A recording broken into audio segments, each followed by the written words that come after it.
જી વિજયભાઈ, શું તકલીફ માટે તમે આવ્યા હતા આપણા જોડે? મંદીની એલર્જી નથી, નાકમાંથી પાણી બહુ નીકળતું અને છીકું બહુ આવતી એમ. બરાબર.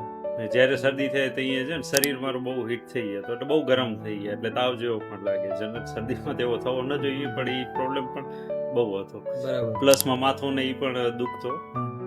બરોબર. અને મેં સમજી લો ને એલોપેથિક અને આયુર્વેદિક ડૉક્ટરને પણ ઘણાને બતાવ્યો, ભુજ પ્લસ માધાપરના પ્લસ માંડવી પણ મેં બતાવેલો છે.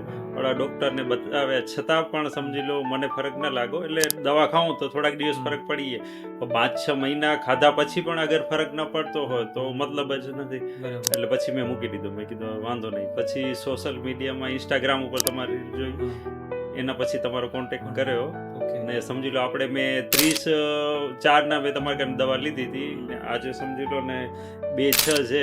સમજી લો શરદીમાં મને સેટિસ્ફેક્શન 100% છે. સરસ, ખૂબ સરસ. ઓકે, એના સિવાય બીજી કોઈ કોન્સ્ટિપેશન કે એવી બધી પ્રોબ્લેમ ને એમાં એવી કોઈ થતી વચ્ચે તમને?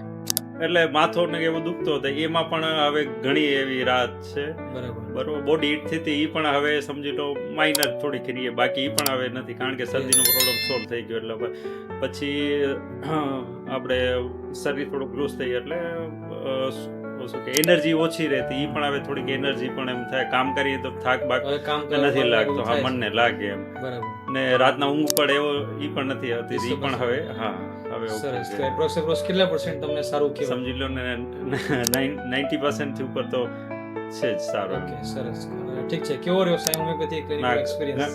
ઘણો સારો રહ્યો અને ફીડબેક પણ સારો અને દવા લીધા પછી મને પણ સમજી લો ઘણો આરામ જ છે. એટલે ને તમારો વ્યવહાર પણ સારો છે.